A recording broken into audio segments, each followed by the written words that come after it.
മാന്യ പ്രേക്ഷകർക്ക് എന്റെ പ്രണാമം.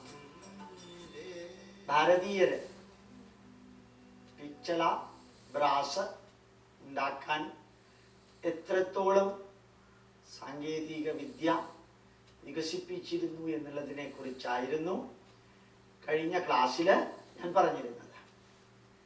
ഇനി അതിൻ്റെ ഒരു സ്റ്റെപ്പ് കൂടി പറയാം. ഗ്രീക്ക് സംസ്കാരത്തിലും മെസോപ്പൊട്ടേമിയൻ, ബാബിലോണിയൻ, ഈജിപ്ഷ്യൻ സംസ്കാരത്തിലും നിലനിന്നിരുന്ന ജനത ഭാരതത്തിൽ നിന്ന് ടൺ കണക്കിന് ബ്രാസ് പാത്രങ്ങൾ, ഗ്ലാസുകൾ, പ്ലേറ്റുകൾ അവിടേക്ക് ഇറക്കുമതി ചെയ്തിരുന്നു. സോക്രട്ടീസ് ഭക്ഷണം കഴിച്ചിരുന്നത് ഭാരതത്തിൽ നിന്ന് കൊണ്ടുപോയ പിച്ചളപാത്രത്തിലായിരുന്നു. യൂക്ലിഡും അതേപോലെ തന്നെ പൈത്തഗോറസും എല്ലാം വിവരിക്കുന്നുണ്ട്.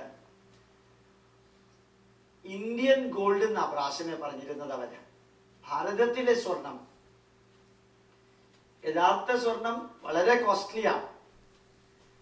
അതുകൊണ്ട് അത് പ്രോസസ് ചെയ്തെടുത്ത് ഉപകരണങ്ങളും പാത്രങ്ങളും ഉണ്ടാക്കുന്നതിനേക്കാൾ അതേ പ്രകാശമുള്ള പിച്ചള ഉപയോഗിച്ച് പാത്രങ്ങൾ ഉണ്ടാക്കാൻ, എന്നിട്ട് ഉപയോഗിക്കാൻ ശ്രമിക്കുകയാണെങ്കിൽ അത് എത്രത്തോളം സ്വാധീനം സമൂഹത്തിൽ ചെലുത്തും എന്നുള്ളതിൻ്റെ വലിയ തെളിവാണ് യൂക്ലിഡ് അദ്ദേഹത്തിന്റെ പുസ്തകത്തിലും അതേപോലെ തന്നെ സോക്രട്ടീസിന്റെ ശിഷ്യന്മാരെ എഴുതിയിരിക്കുന്ന പല പല പുസ്തകങ്ങളിലും നൽകിയിരിക്കുന്ന വിവരണങ്ങളിലുമെല്ലാം സ്വർണ കാരകനായ സിങ്ക് ഉപയോഗിച്ച് ചെമ്പും ചേർത്ത് അവർക്ക് അറിയാത്ത വിദ്യയില് അവിടെ ഈ ഇറക്കുമതി ചെയ്തിരിക്കുന്ന ബ്രാസ് സർവപ്രചാരം നേടിയിരുന്നു എന്ന് വിവരിക്കുന്നത്.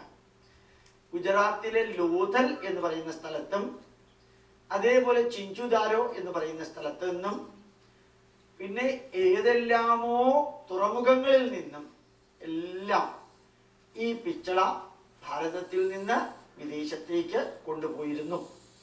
അതിൻ്റെ അവശിഷ്ടങ്ങൾ ഇന്നും പ്രത്യക്ഷമായിട്ട് കാണാൻ സാധിക്കുമെന്നുള്ളതും അത്ഭുതകരമായ ഒരു വസ്തുതയാണ്. എന്നെങ്കിലും നിങ്ങൾക്ക് സമയം കിട്ടുകയാണെങ്കിൽ നിങ്ങൾ ഏതെങ്കിലും മഹാക്ഷേത്രങ്ങളിലേക്ക് പോകണം. പാണ്ഡ്യ, ചോള, ചേര, പല്ലവ വംശത്തിലുള്ളവര് ഉണ്ടാക്കിയ ക്ഷേത്രങ്ങളിലേക്ക് പോകണം. ഉദാഹരണം പത്മനാഭസ്വാമി ക്ഷേത്രം, ശുചീന്ദ്രം ക്ഷേത്രം, തിരുച്ചെന്തൂര്, അതേപോലെ മധുര മീനാക്ഷി ക്ഷേത്രം, രാമേശ്വരത്തിലെ മണ്ഡപം, കുംഭകോണം, ചിദംബരം, ഈ ക്ഷേത്രങ്ങളിലെല്ലാം ഒന്ന് പോയി നോക്കാം. ആ ക്ഷേത്രങ്ങളില് നിങ്ങൾക്ക് കാണാൻ സാധിക്കുന്ന വാതിലുകളിലെല്ലാം റിവറ്റായിട്ട് ഉപയോഗിച്ചിരിക്കുന്നത് പിച്ചളയാണ്. ഇരുമ്പ് ഉപയോഗിച്ച് റിവറ്റ് ചെയ്യുന്നതിന് പകരം വാതിലിന്റെ ഗ്രിപ്പ് പോകാതെ നൂറുകണക്കിന് വർഷങ്ങൾക്ക് മുമ്പ് ഈ പിച്ചള ഉപയോഗിച്ചാണ് ആണിയുടെ സ്ഥാനത്ത് അവയ്ക്ക് ഗ്രിപ്പ് നൽകിയിരുന്നത്. ആയിരക്കണക്കിന് വർഷങ്ങളായിട്ട് ഉപയോഗിച്ചിരിക്കുന്ന പിച്ചള പാത്രങ്ങള് ഇന്നും ഈ ക്ഷേത്രങ്ങളിൽ കാണാനുണ്ടാവും. ഇതിനിടയ്ക്ക് അതിനകത്തുള്ള കള്ളന്മാര് ആരെങ്കിലും കൊണ്ടുപോയിട്ടില്ലെങ്കിൽ, കൊണ്ടുപോയിട്ടുണ്ടെങ്കിൽ അവിടെ പോയാൽ കാണാൻ സാധിക്കില്ല. അപ്പൊ യഥാർത്ഥത്തില് ആ പിച്ചള പാത്രങ്ങളെല്ലാം ഉണ്ടാക്കിയത് പിച്ചള ഉണ്ടാക്കാനുള്ള മോൾഡ് ഉപയോഗിച്ചാണ്, അച്ചുണ്ടാക്കിയിട്ടാണ്. പല പിച്ചള പാത്രങ്ങളും ചെമ്പുകുടം മാതിരിയാണ്, കുടം മാതിരിയാണ്, സ്ഫെറിക്കലാണ്. ഈ സ്ഫെറിക്കൽ ഷേപ്പുള്ള പാത്രം ഉണ്ടാക്കണമെങ്കിൽ അത് അനുസരിച്ചിട്ടുള്ള മോൾഡ് ഉണ്ടാക്കണം. ആ മോൾഡ് വെച്ച് അകത്തുള്ളത് കളഞ്ഞിട്ട് വേണം അതിന് ചെമ്പ്, അതായത് ഒരു നല്ല രീതിയിൽ റൗണ്ട് ബോട്ടം ഫ്ലാസ്ക് പോലെ റൗണ്ട് ബോട്ടം കുടമാക്കി മാറ്റാൻ, പിച്ചള കുടമാക്കി മാറ്റാൻ. ഇന്നും തമിഴ്നാട്ടിലേക്ക് പോയി കഴിഞ്ഞാൽ പ്രത്യേക തരത്തിലുള്ള പിച്ചള പാത്രത്തിലാണ് അവര് ദൂര സ്ഥലങ്ങളിൽ പോയിട്ട് കിണറ്റിൽ നിന്ന് വെള്ളം കൊണ്ടുവന്ന് കുടിക്കാനായിട്ട് വെക്കുന്നത്. വേറൊരു പാത്രം അവർ ഉപയോഗിക്കില്ല. സ്റ്റീൽ അവൈലബിൾ ആണെങ്കിൽ പോലും ഒരു പിച്ചള പാത്രത്തിലാണ് ഉപയോഗിക്കാം. എന്തായാലും കാരണം മുഴുവൻ എനിക്ക് അറിഞ്ഞൂടാ, എങ്കിലും പിച്ചള പാത്രത്തിൽ ഉള്ള ചെമ്പിന്റെ അംശവും അല്പം സിങ്കിന്റെ അംശവും എല്ലാം ഈ വെള്ളത്തിലെ ലിറ്റിൽ ബിറ്റ് അസിഡിക് പവറിൽ ഡിസോൾവ് ചെയ്തിട്ട് മനുഷ്യ ശരീരത്തിലേക്ക് പോകുന്നത് നമ്മളുടെ ചില പ്രത്യേക മൈക്രോ ന്യൂട്രിയന്റ് ശരീരത്തിന് ആവശ്യമായത് ഇതിലൂടെ ലഭ്യമാകുന്നു എന്ന് ഞാൻ പണ്ട് സൂചിപ്പിക്കുകയുണ്ടായിട്ടുണ്ട്. അപ്പൊ ആ വെള്ളം കൊണ്ട് സൂക്ഷിക്കാനും പിച്ചളപാത്രം ഉപയോഗിക്കാം. പലതരത്തിലുള്ള ഭക്ഷ്യ വിഭവങ്ങള് പാചകം ചെയ്യുന്നതിന് മുമ്പ് ഈയം പൂശിയതിന് ശേഷമാണ് പിച്ചളപാത്രങ്ങൾ ഉപയോഗിക്കുക. എന്താ കാരണം?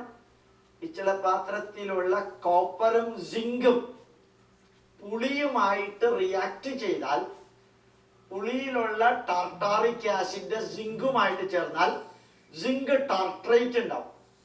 കോപ്പറുമായിട്ട് ചേർന്നാൽ കോപ്പർ ടാർട്രേറ്റ് ഉണ്ടാവും.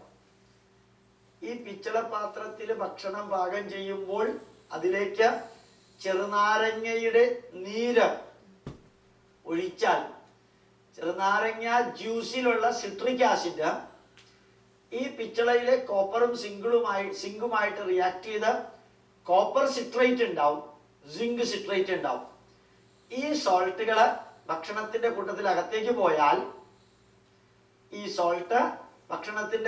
അകത്തേക്ക് പോയാൽ വോമിറ്റിംഗ് ഉണ്ടാവാനുള്ള സാധ്യതയുണ്ട്. അത് ഒഴിവാക്കാനാണ് പിച്ചളപാത്രത്തില് ഈയം പൂശി ഭാരതീയര് ഉപയോഗിച്ചിരുന്നത്. അപ്പൊ ഈ സയന്റിഫിക് ആൻഡ് മെറ്റലർജിക്കൽ നോളജ് ഇത്ര പ്രായോഗിക തലത്തിലാണ് ഭാരതീയർക്ക് ഉണ്ടായിരുന്നതെന്ന് നോക്കുക. പാല് തിളപ്പിക്കാൻ ഉപയോഗിക്കുന്ന പിച്ചളപാത്രത്തിൽ ഈയം പൂശാറില്ല. എന്താ കാരണം? പാലിൽ ആസിഡ് ഇല്ല. അതേസമയത്ത് തൈര് ഉറവൊഴിക്കാൻ ഉപയോഗിക്കുന്നത് പിച്ചളപാത്രം ഉപയോഗിക്കില്ല. ഉപയോഗിച്ചാൽ തൈരിലുള്ള ലാക്റ്റിക് ആസിഡും ഇതും തമ്മിൽ ചേർന്ന് കോപ്പർ ലാക്റ്റേറ്റ് ഉണ്ടാവും. നല്ല രീതിയിൽ നമുക്കത് സാധിച്ചിട്ടുണ്ടെന്ന് അറിയിക്കാനാണ് ഇത്രയും കാര്യങ്ങൾ നിങ്ങളോട് വിവരിച്ചത്. എൻ്റെ പ്രണാമം.